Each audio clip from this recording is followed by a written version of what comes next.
Thanks, Dr. Rosblad and Dr. Bloomberg for invitation.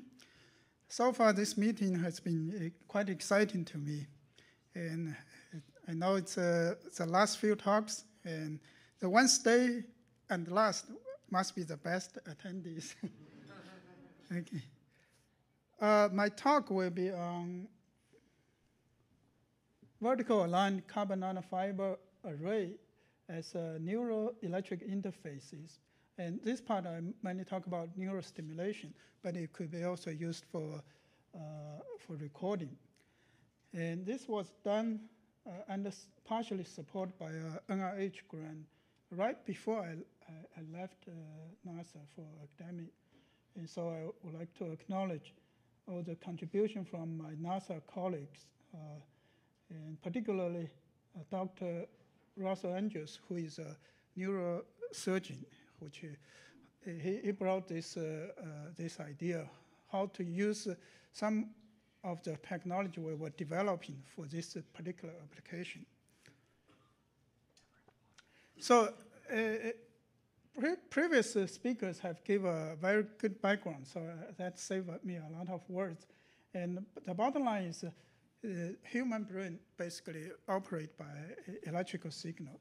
And as the electronic technology has been advanced to the state that we have today, and whether there is a chance that we can use those electronic devices to kind of get that electrical signal from the brain, then we can understand how people are thinking. We can also use the brain signal to operate a machine.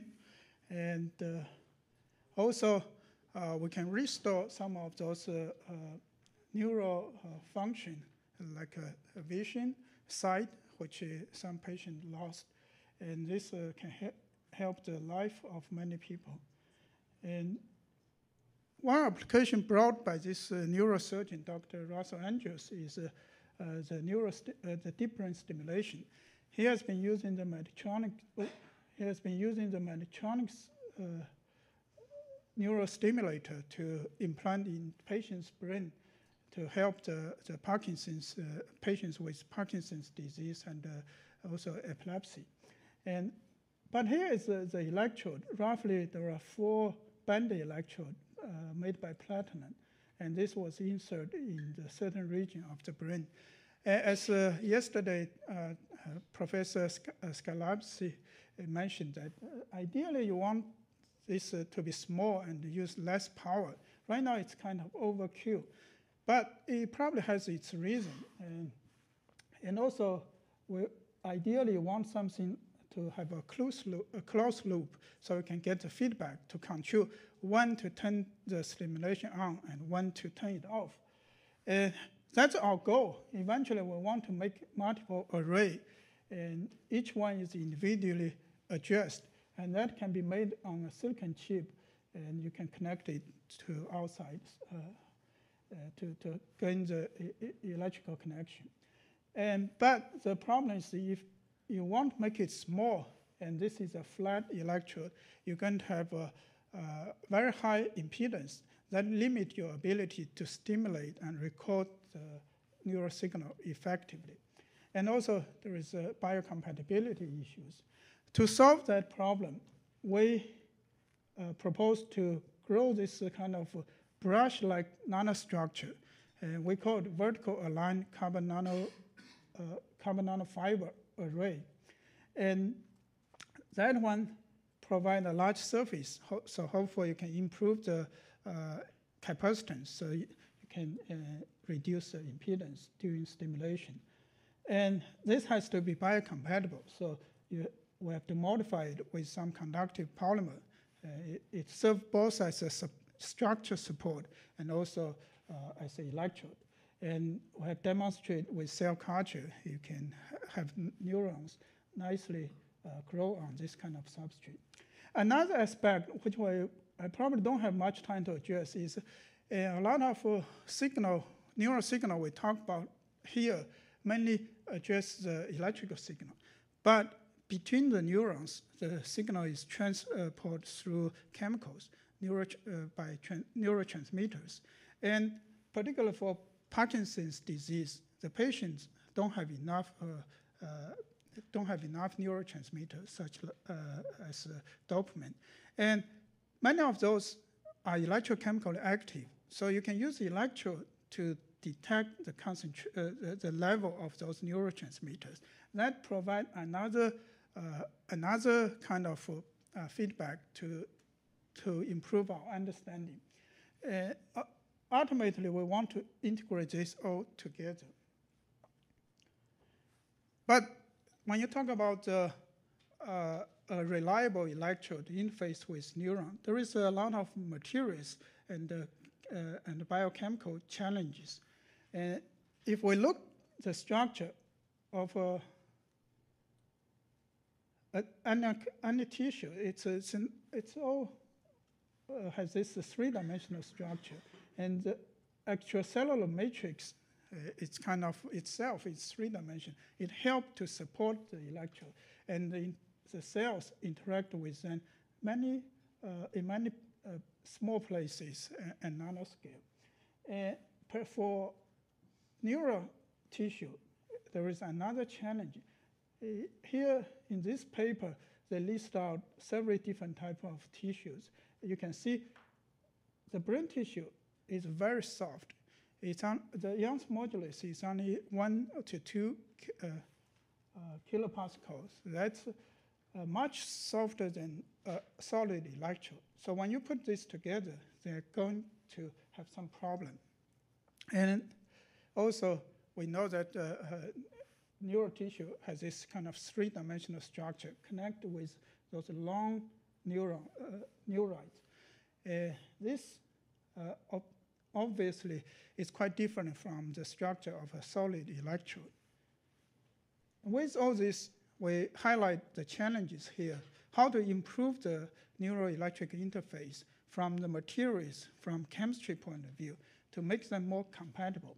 So first, the material has to have the right mechanical properties. As I mentioned earlier, the Young's modulus for electrode is about at least more than 1 gigapascal. The brain tissue is only 1 to 2 kilopascal. There is 6 order of magnitude difference. And also one is wet, the other is dry. And the chemistry, there is involved this toxicity, corrosion, erosion, and also you put this foreign subject in the brain, the glial cell would like to attack it instead of form a nice connection with neuron. The electrical interface itself is kind of challenging. Within the electrode, the electrical signal is passed by the current, electron current. Through the interface, it has to be changed into ionic current. How does this mechanism work?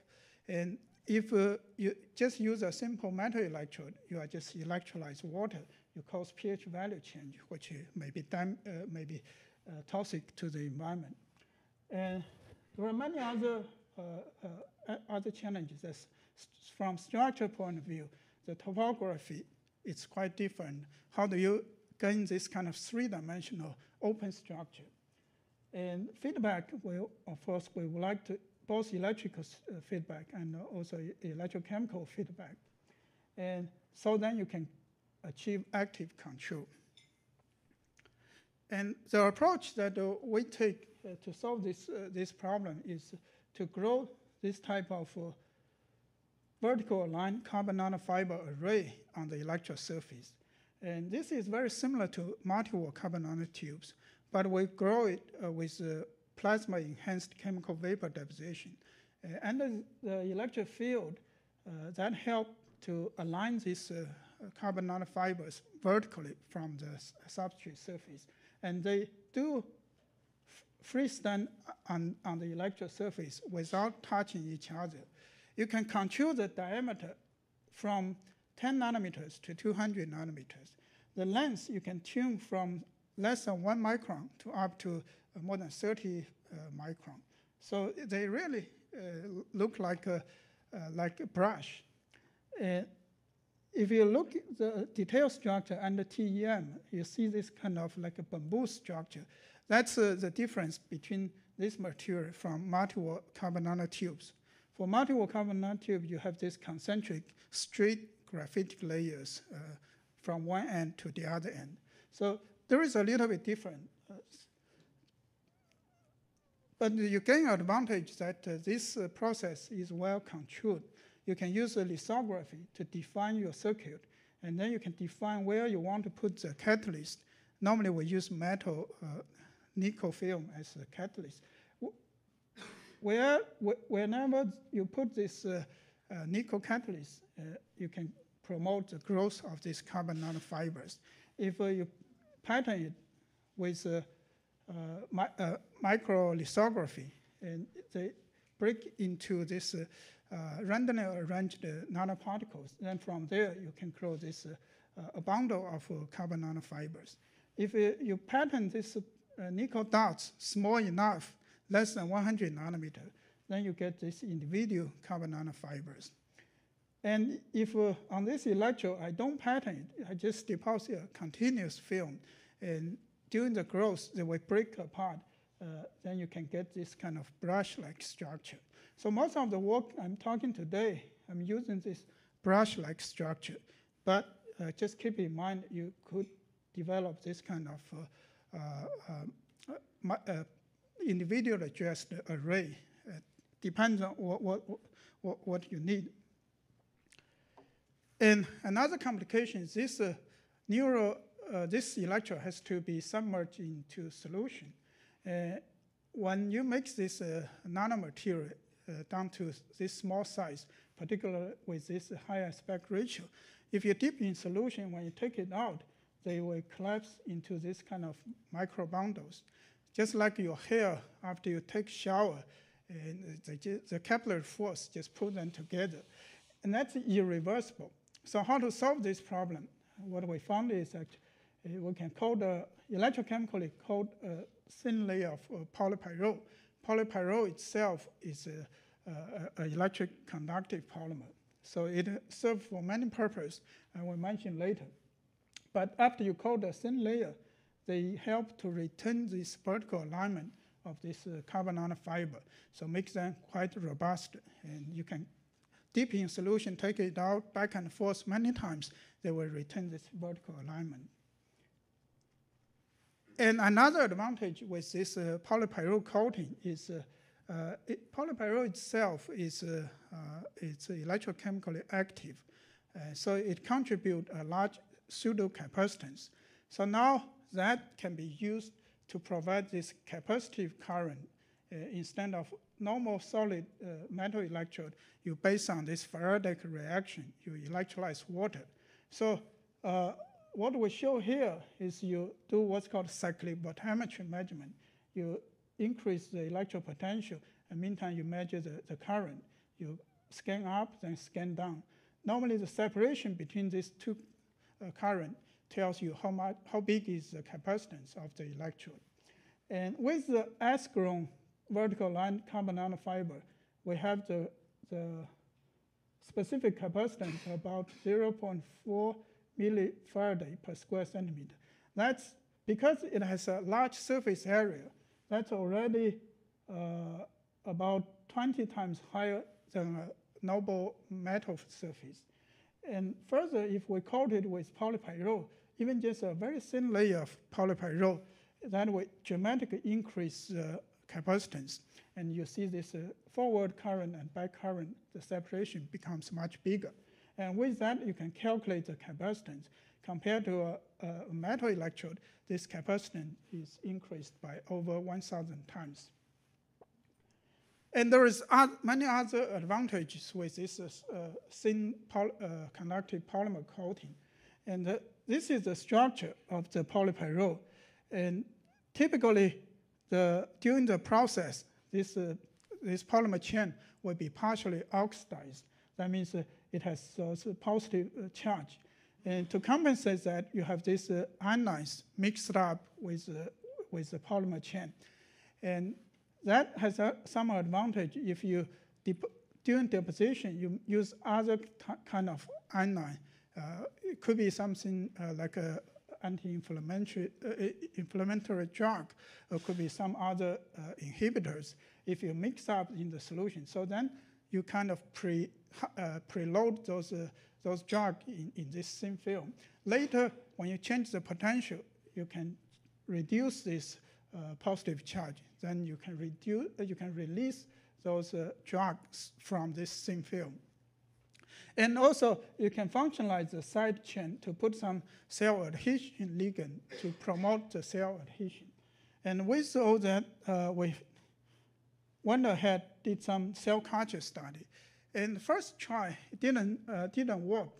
And the conclusion is carbon nanofiber itself, similar like carbon nanotube, the sidewall is quite hydrophobic, so the cells doesn't like to stick on it. And so if you just directly use this type of material, and the cells won't stick, they won't grow.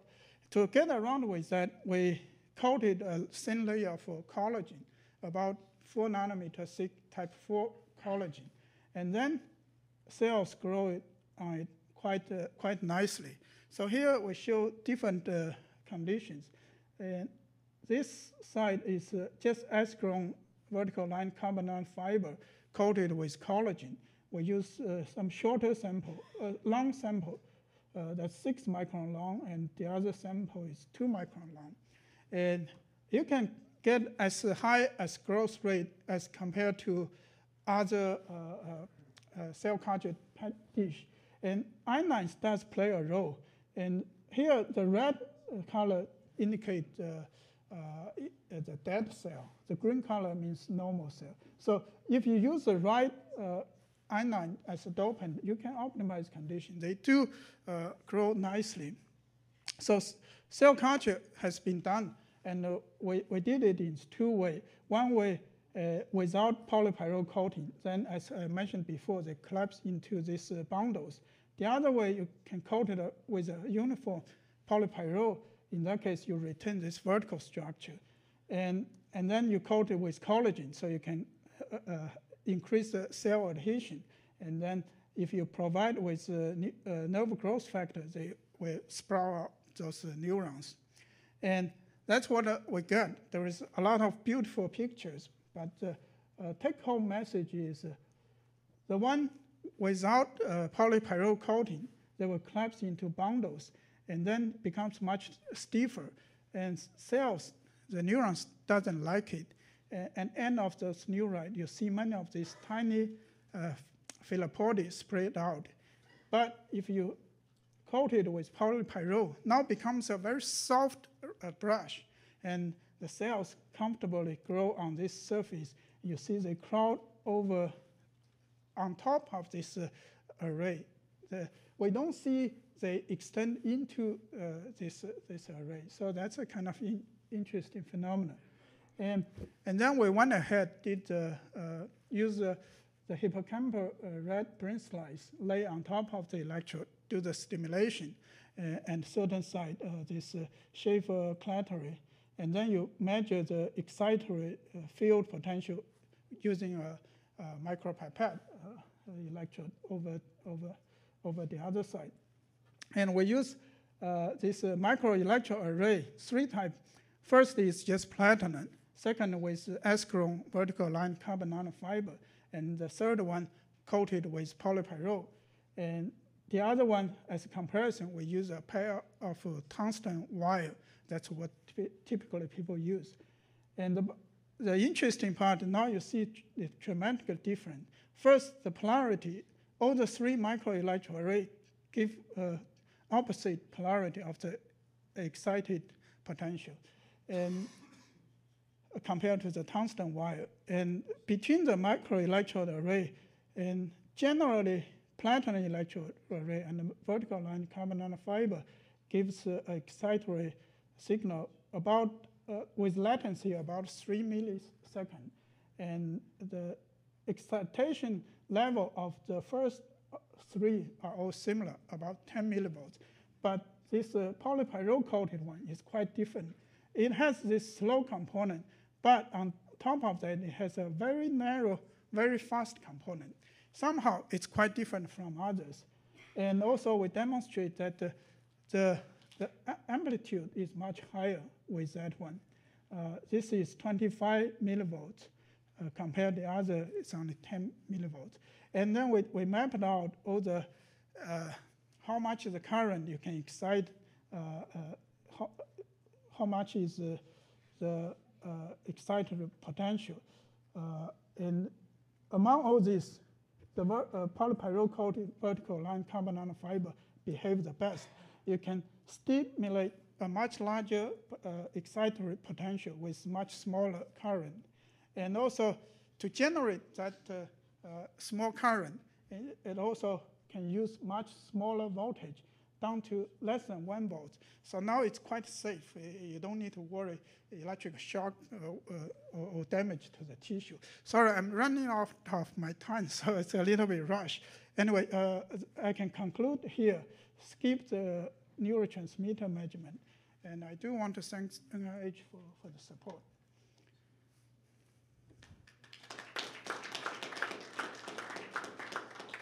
Thank you, Dr. Lee. There's some questions for our speaker. Thank you.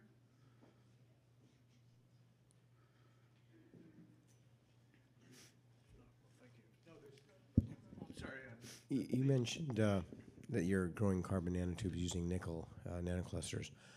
Are you, how closely or how well do you control the carbon, or I should say the nickel nanoclusters, because doesn't the size determine what diameter the carbon nanotubes are? And how does that affect the chirality, for example? Or do we understand the physics well enough to be able to predict that? Chirality, we don't know. It looks like it's not important. And we measure the IV curve, all the carbon nanofiber we get, it's essentially metallic. It doesn't depend on the chirality. As for how do we control it, it really depends on what type of lithography method that we use. As I show here, if I pattern the nickel dots with the E-beam lithography, then you can, depends on how far you want them separate. And the diameter of the carbon nanofiber will be defined by the size of the nickel dots. If you deposit 50 nanometer, likely you're going to get 50 nanometer diameter carbon nanofiber. The length, that's another parameter you can control, depending on how long you let it grow. Next question. This looks very promising. You covered neural stimulation. How about neural recording? Would this work? We haven't had a chance to do it yet. Unfortunately, after this project close to finish, I moved to academia. So right now I'm looking for some collaborators to pick this up. Anyone have interest, I would be glad to talk. Well, thank you very much for that presentation.